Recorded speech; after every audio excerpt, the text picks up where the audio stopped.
Okay, so this lecture is lecture 97. The title is How Perfectionism Obstructs Happiness and also Emotional Manipulation. So, usually all the lectures start out with a beautiful blessing, but also a beautiful problem. So, usually a paradoxical problem. So here we have you cannot give joy if you are not a joyful person. So, how can you become joyful living in this painful and very imperfect world? Yes. So, we connect with the experience of perfection with happiness. So, Pathwork is really big about dualism. So, happiness would be the life, and the pain would be the death, whatever that may be.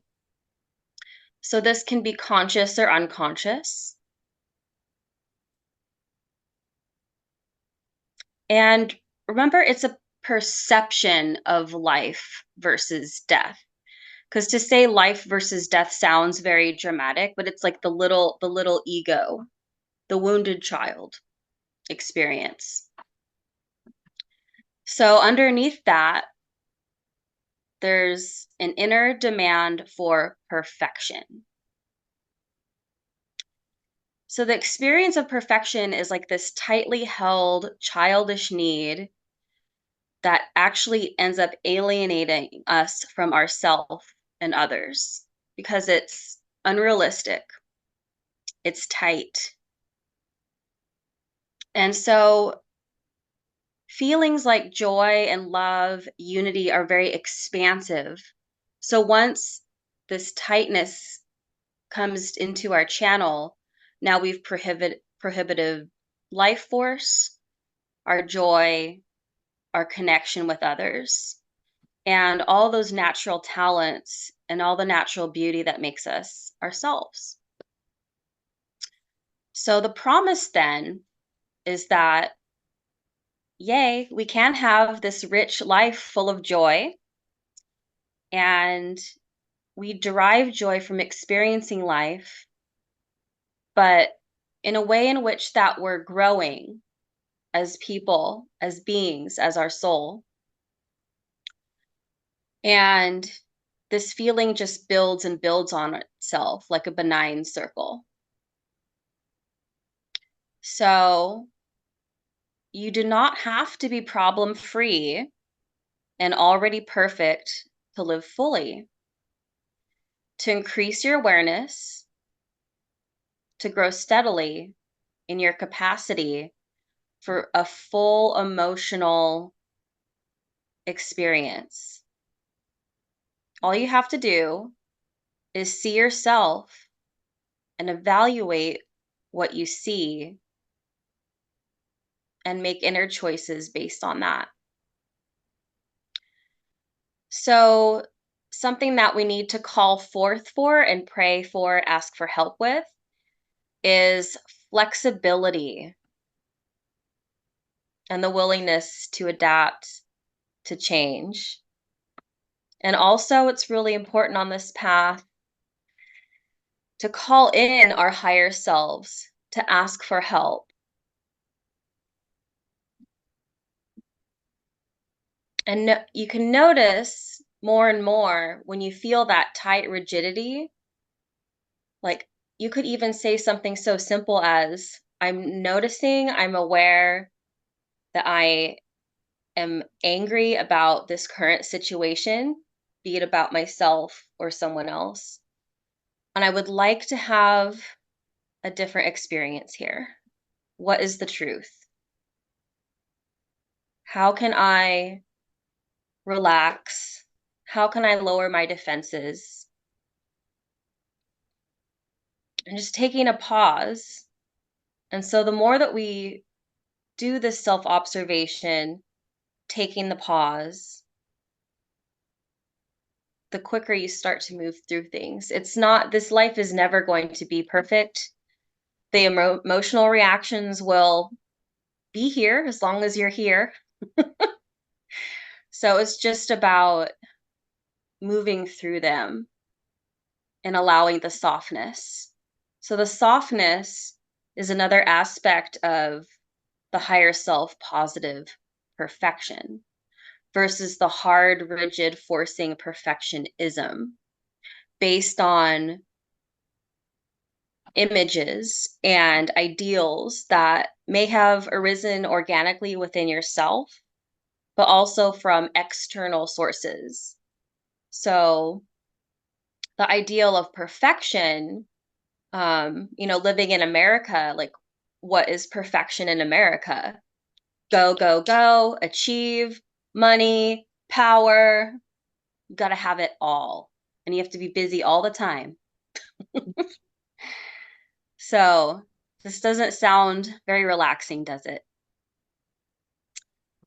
So, which brings us to the paradox of the more that we can accept imperfection of what is, the more joy we will give and receive. So there's something important in that sentence. So the more joy we'll give and receive. So giving love is an adult, healthy adult, mature need. The exclusive receiving is the immature child consciousness. And I'm sure we can think of instances where it really does feel good to give and share, and not sharing because we have to or we're forcing, but it's just a natural outpouring of us being us. And giving might not even look like giving. Giving of yourself might look like just listening to a friend who's having a bad day. Just being very present, focused in a relaxed way with each other. And another good place to look at how imperfections trigger us is in our relationships. So, finding the friction points of, oh my gosh, my neighbor, I just want to relax and have a good Sunday and he's up there on his roof with his nail gun again, or, it could be in your intimate relationships with a significant other. Oh, there he is doing that thing again. But notice that you can even use that in your journaling work. Notice that and like, the, why does it cheese you so bad? Why?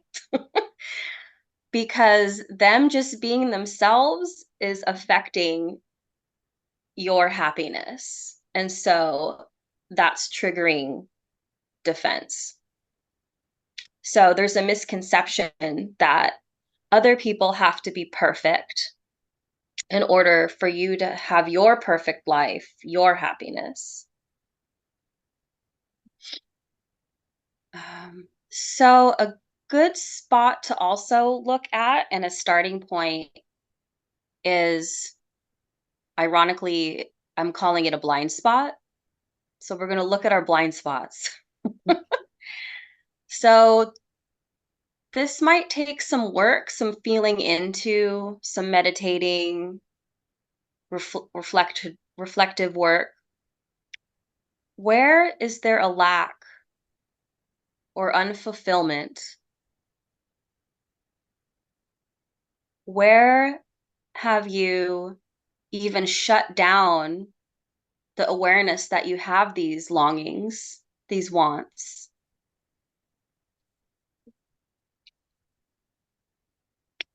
Where do you feel unfulfilled?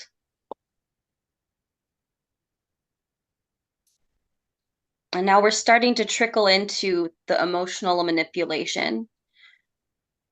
So maybe you experienced something that was so hard for you to achieve, you strived for it, and you finally gave up on it and forgot about it, tucked it away. So the fulfillments, how can you know what you want if you can't see it. So there's a quote from the lecture that says, "You do not realize how great a destructive energy you generate by being unaware of your unfulfillment."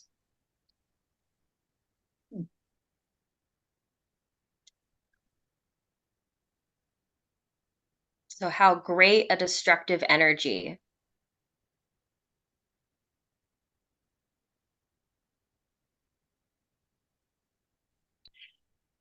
So I think this is a good time to just kind of take a revisit into childhood needs and wounds. So let's look at it from the cycles of defense and in the reason, will, and emotion types. So let's talk about real needs, okay? Real longings, real places where we might be unfulfilled. So this is helping us tie into our blind spot. So for the reason type, it was emotional warmth, engagement, and affection. For the will type, being seen and heard and understood in one's uniqueness. For the emotion type, physical contact, union, pleasure, connection, and feeling protected.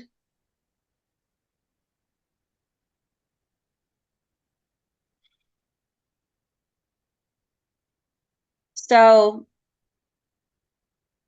an angle that we can take on the defense against not getting those things is the adult false need, or how it can be experienced by other people. So say a reason type is in their defense, they might appear to be completely withdrawn, unaffected, and that can trigger feelings of rejection in the other person. So it could be an unconscious way that defense hurts another. So for the will type, they love perfection, success, victory. So it's so easy for them to like be aggressive, verbose, strong, when really what they're fighting against is feeling vulnerable. So you're more likely to see a competitive angle with this defense, but it's a defense, but also an attempt at perfection. It's a pretense, covering up vulnerability and shame for not already being perfect. And then for the emotion type, false need, main strategy would be to be good, be invisible. I don't have any needs. So for them, that's their version of perfection, or that creeps into the story. Like, I have to not have any needs in order to be good, in order to be perfect, in order to be loved. So we're doing these things in order to get what we want. Okay. Right.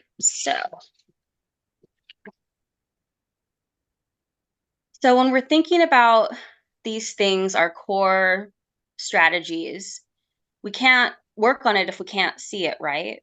So actually developing our observer self and noticing when we become tight. So like tuning into our body, noticing when things start to speed up inside us, the emotional reaction, the tension. So the tension is like, I feel threatened that my happiness is going to be taken away, or it is being taken away. I have no control. So at that point, then we can start to accept or question what is impossible to change. So it can feel a little bit like a defeat, or maybe a lot like a defeat, which the little self experiences as the death, right? So the defeat where life is defeating us or the other person is winning, that's the little self.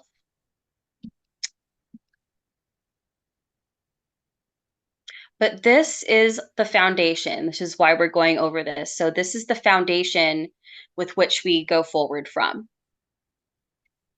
So the truth is, sadly, I am not perfect, and the world is not perfect. And even we have imperfections in our soul, and that's why we're here, though. That's why we're here. And with love and compassion, looking at those places, and with the support of others, utilizing the spiritual law of brotherhood and sisterhood, we can heal there. Because that's in the design. So we're working with misconceptions. I must strive for immediate perfection. Immediate perfection. It has to be right. It should have already been right in the first place. I want immediate perfection. I want it now. Very American. So while you're ignoring your own imperfections. So that's a very kind of masculine, aggressive, forcing current. And there's another current that comes into place. It's more collapsed. It's more of a collapsed structure where it says, I have to give up striving for progress altogether. Just give up. There's no point. So this misconception piece creates a stagnating inertia where energy is not moving, life force isn't moving in a different way. It's more collapsed. It's where people give up hope. Like, oh, I'm defeated, there's no point. But the path is the claim for perfection must be abandoned for the sake of truthfulness and acceptance, of accepting your imperfection. So that is the path.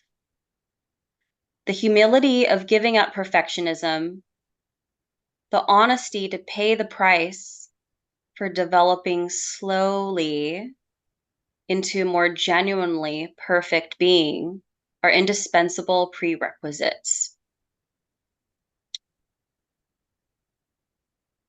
And that willingness is actually an aspect of perfection.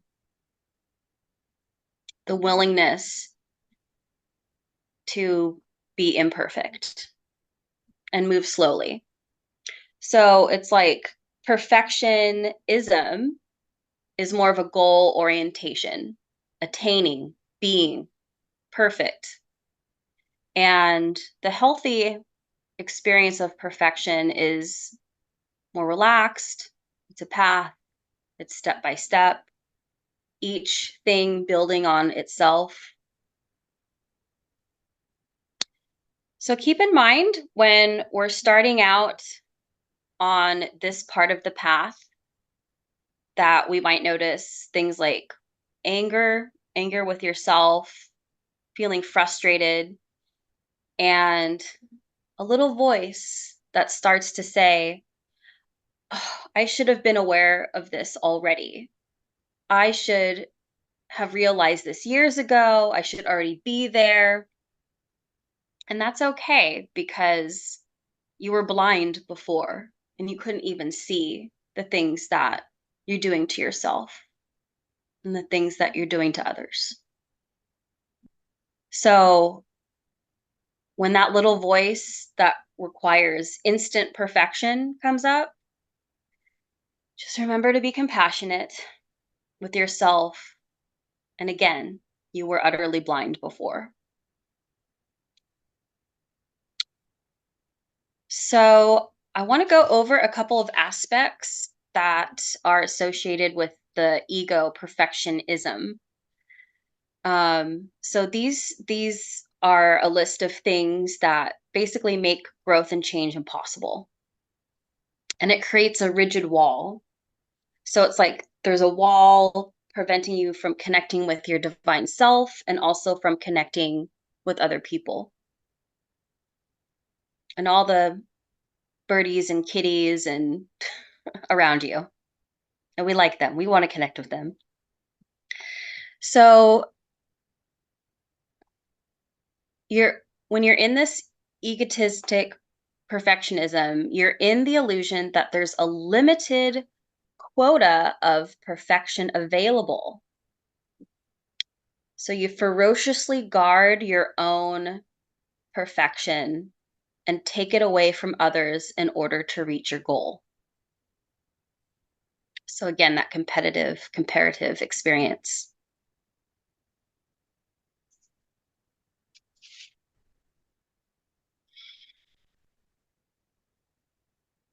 Another subtle deviation in the uh, wrong attitude or ignorant attitude for perfectionism is the unconscious emphasis of becoming perfect according to the standards imposed on you by the world, also imposed on you by religion, imposed on you by rules, society, rules and standards imposed on you by an outer authority. So you have your inner standards and your outer, and sometimes you're not even aware that you're blindly like molded into this superstructure. So perfectionism becomes a mask or a solution for feelings of worthlessness that you don't want to face, that you don't want to examine, that you don't want to experience because it's painful. It's a striving for appearance.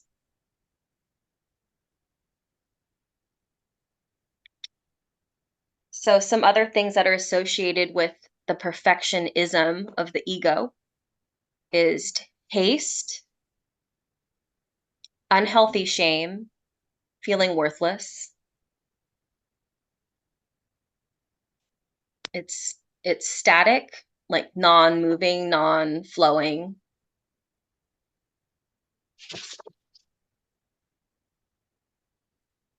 It's limited, it's exclusive rather than inclusive.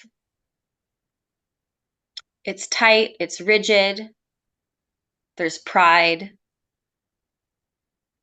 comparative, competitive. I must be better. Because somehow, if anyone else is better than you or outshines you, that diminishes you, is the belief, rather than letting other people inspire you. You feel threatened. So it's outer directed. It's about keeping up appearances and how others see you. We're pretending, we're acting, we're covering up. There's a fear of exposure. There's a feeling of blindness, being unsure. It's rule bound, and rule bound in a way where you're misusing or misplacing the purpose of rules. So an example of that would be, say you're driving home late at night from work and you're at a four-way stop and there's nobody around. You're the only one, and you're at this red light and you're sitting and you're waiting, and oh my gosh, this is stupid. So zoom, I'm going through this light. Oh, the sirens and the lights behind you. And the officer, you explain to the officer, like, I think there's something wrong with the lights. I just want to get home. No, I haven't been drinking. and and she says, well, the law is the law. Like, well, yes, but so so that's a fun one. It's like using the rules, and there's probably better examples, but that's a fun one because no one likes getting pulled over. It's like I didn't hurt anybody. So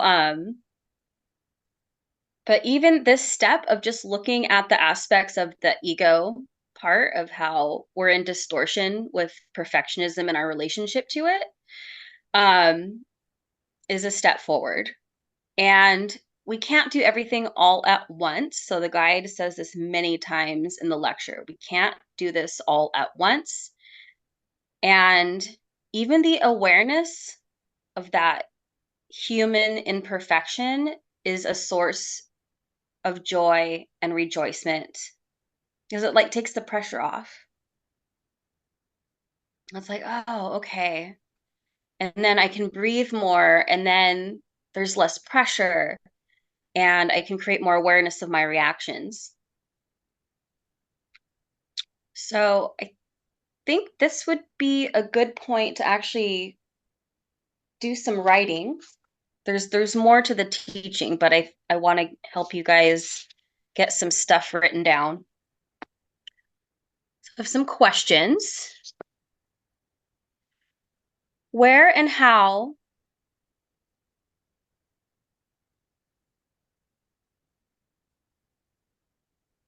where and how do you place harsh demands on yourself to be perfect?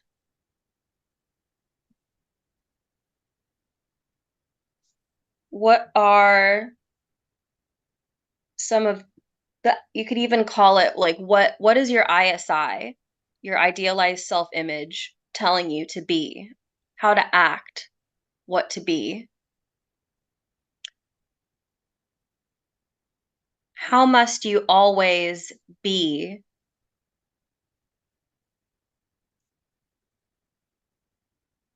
What must you never feel?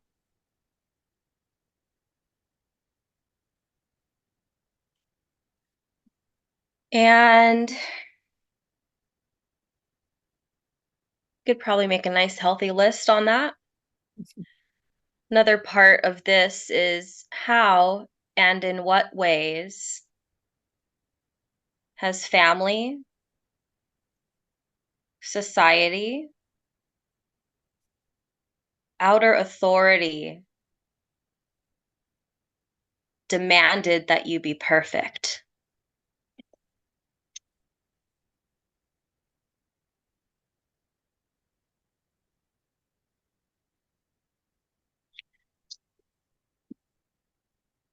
What do you lose if you're not perfect? How does the imperfection of others or those around you harm your experience of a joyful life?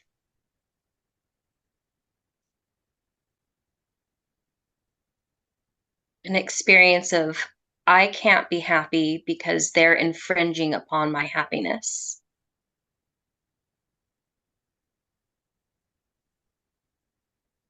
How does life in general shortchange you?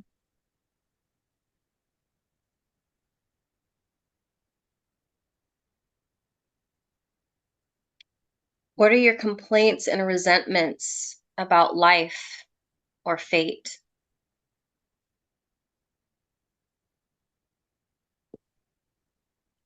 What do you not want to expose? What do you not want people to see?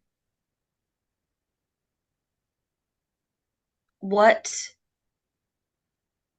where do you expend a tremendous amount of energy in hiding and pretending?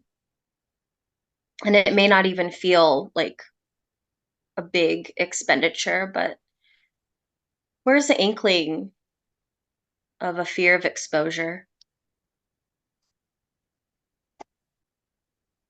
And when you feel complete with that question, just when you put your heads up, I'll know that you're complete.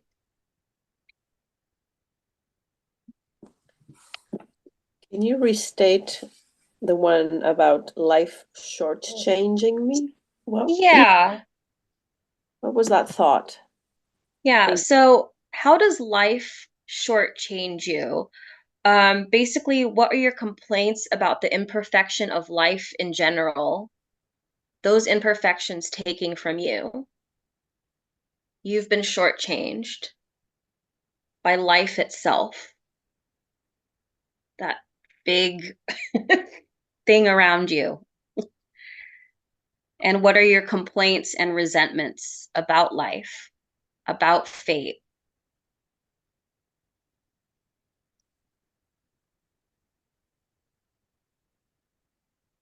About this whole earth life structure thing.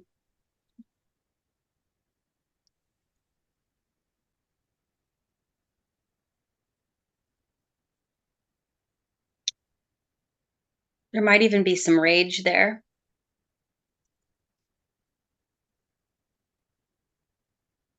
There may be collapse there.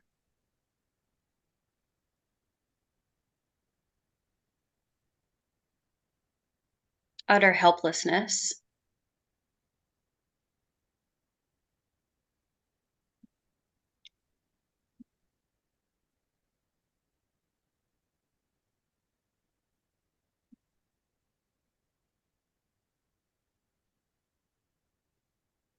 Courtney, can you please repeat the two first questions? The first two? Yes. Okay. Okay. How and where, in what way do you place harsh demands on yourself to be perfect? What are your aspects of the ISI or the idealized self-image? So basically the ultimate taskmaster of perfection. I must always be this and never this.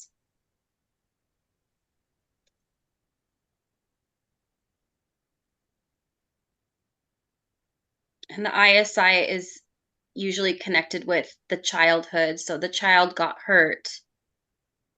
And so the child learned how to be a certain way in order to never feel those things, the pain that we don't want to feel, like rejection,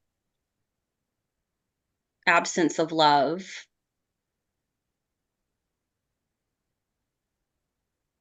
worthless.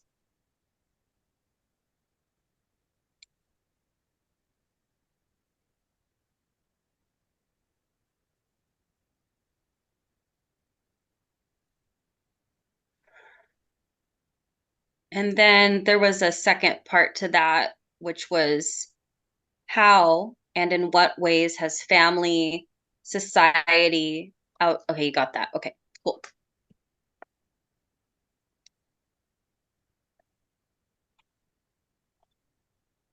And then when we're feeling complete, I'm going to pause the recording because I would like sharing.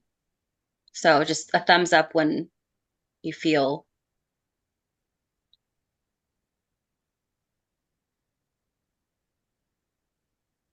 So now that we've answered those questions, let's move into the higher self experience.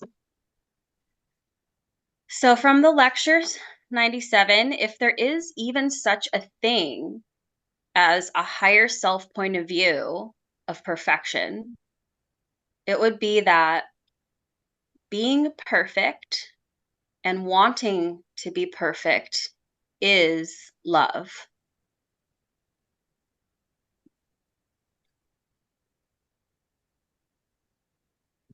Don't think too hard about that. Okay. So once you start going there with the mind, yeah, you've lost it. So it is a state of being.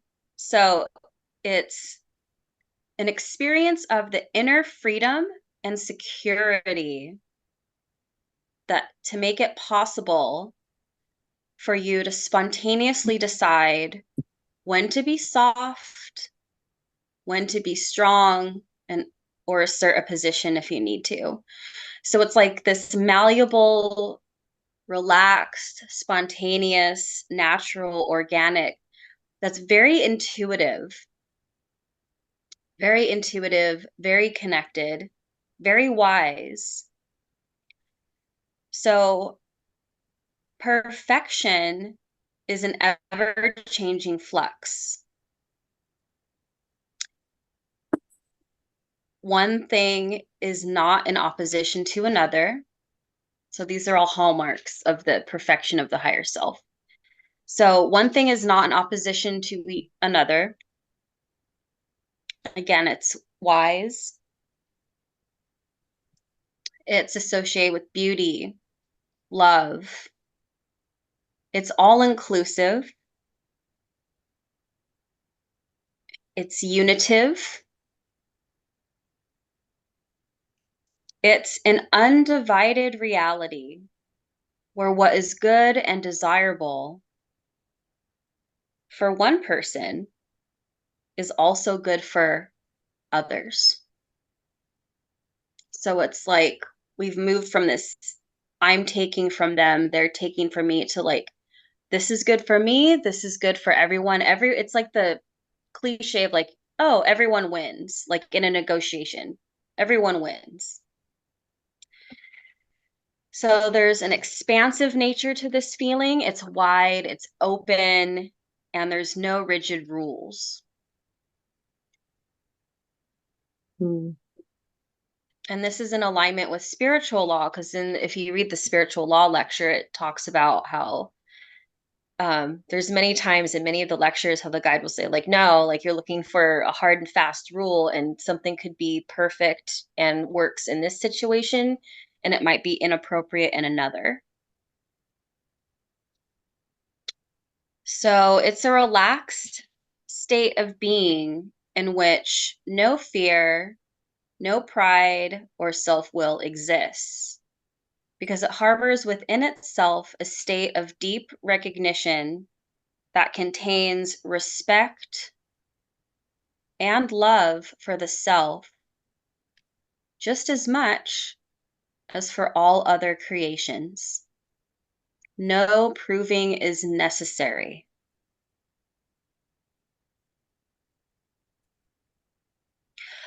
Well, that's a relief. No proving necessary. Cool. So those are aspects of the higher self experience. I'm just going to touch on the different ways that we manipulate emotions, as I would like to leave time for a little meditation.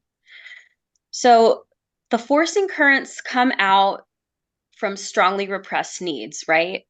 And the more forceful they are, more unconscious of them we are, the more power they have. So when we truly become aware of a need in all its aspects, the urgency starts to diminish. That tight, fast thing starts to relax and slow down. So, but the compulsiveness to feel or not feel something is what's responsible for us tampering with our emotions. So the way we do this is we can prohibit the full feeling of the feeling, repressing, diminishing, because we've judged these feelings and emotions to be bad or wrong. So a popular one is, I must never feel angry. So like there might be this rage bubbling inside, but no, on the outside, I'm serene and nothing's affecting me. But it could also be an over-exaggeration of an emotion or desperation. It's forceful, and the inner voice underneath says, if my emotions are strong enough and using a huge current, I'm going to bend the world to my will. and I will be gratified. I will get what I want. Welcome to America. Sorry. I love America. But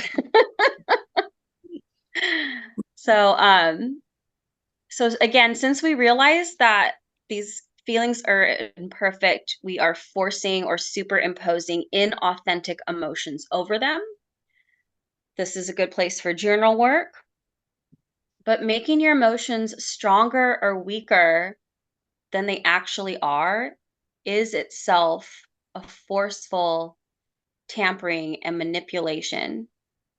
And it actually has a crippling or stifling effect on your emotional maturity and health.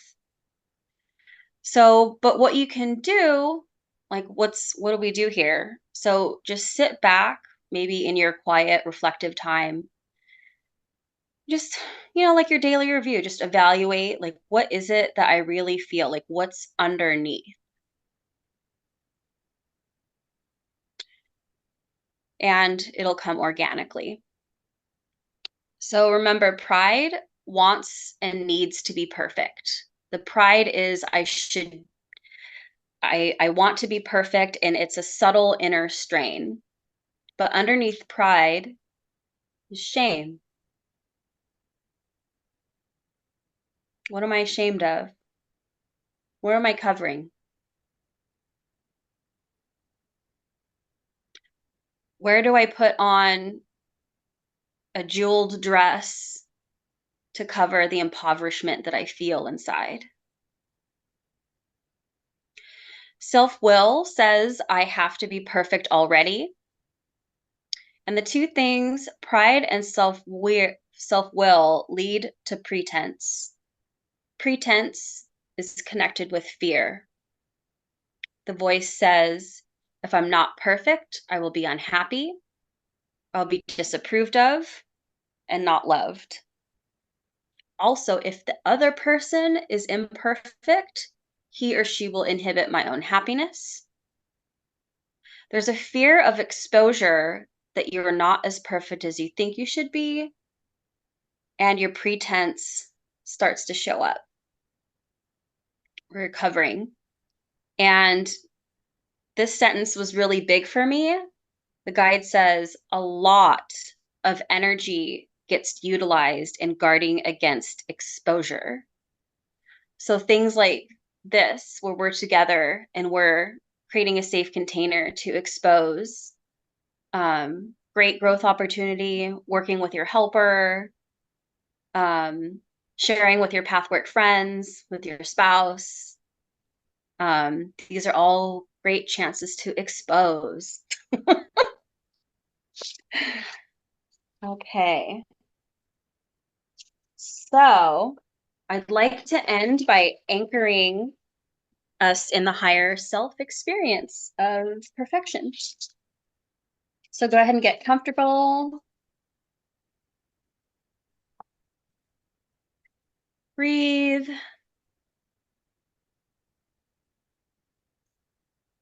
I wish I had music for you. Maybe next time.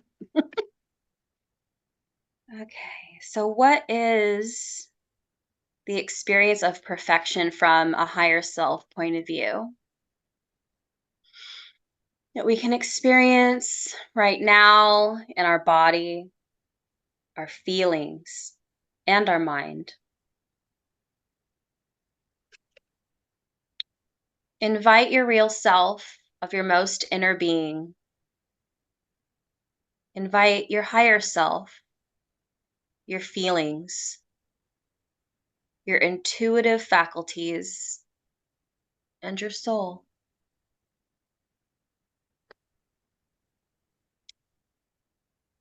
Breathing in a state of pure love.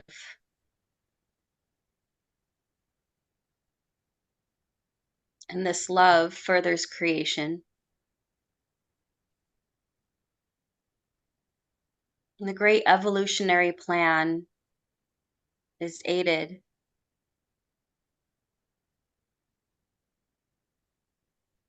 Feeling your divine self,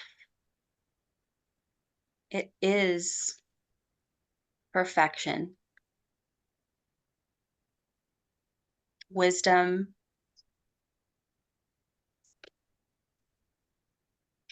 love, beauty,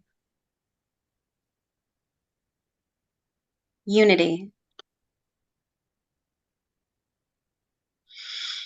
all inclusiveness.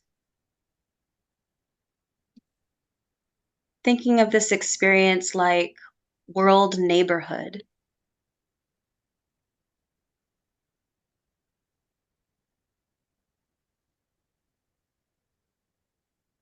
And this is a state absent of fear, pride, and self-will.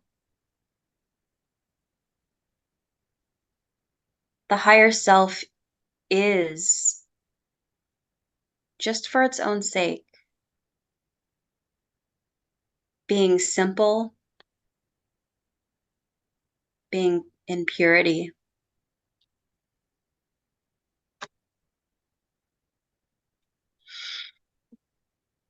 Here, within itself, is a state of deep self-worth, of authentic self-recognition.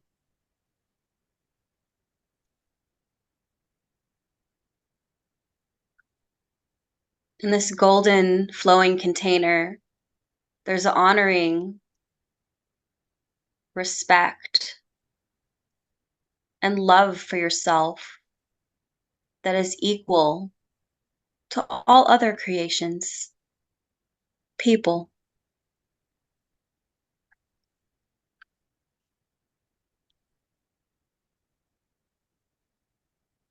Feel the expansiveness of this place, the openness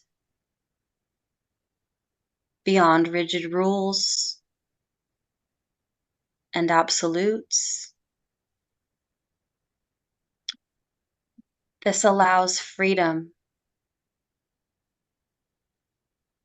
and is completely safe for you and completely safe for those in relationship with you.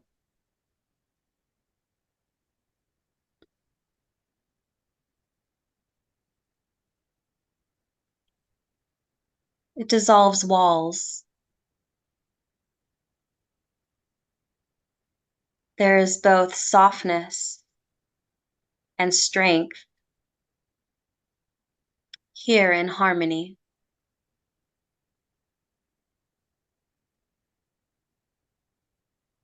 This transcends the experience of needing to be a good girl or a good boy.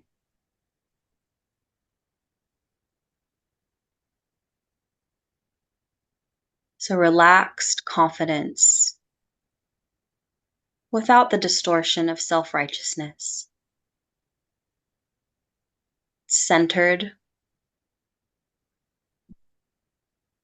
expanding further into the experience that we know as giving, joyfulness, the surging of divine reality.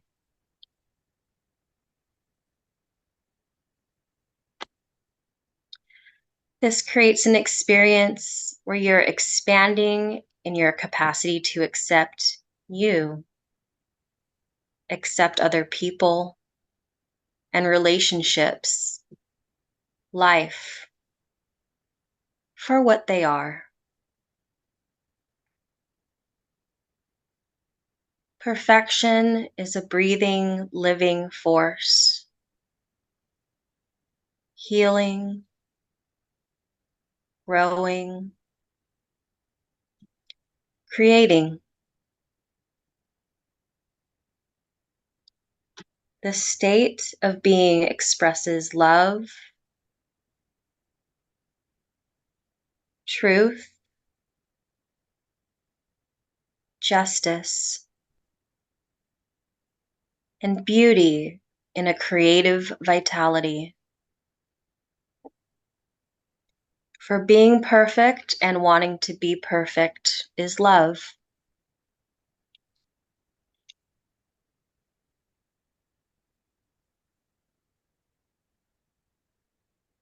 And being who you are fully, without limitation whatsoever.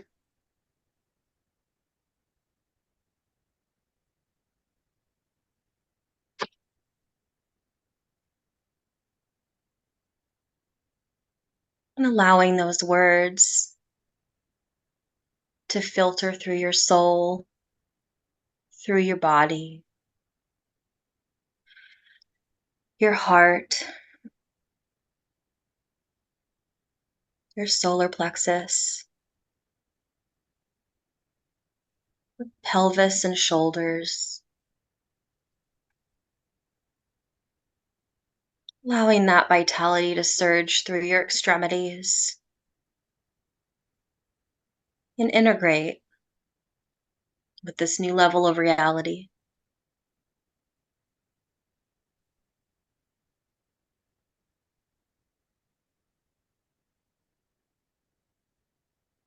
And breathing this breath of life into this seed that you've planted today.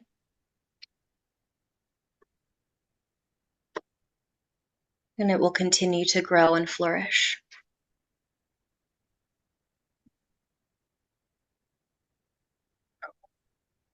And taking a deep breath, start to organically come back into the room.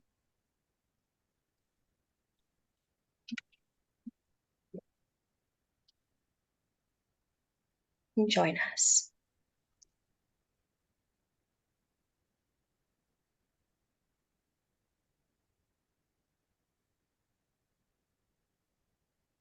And how are we doing, feeling?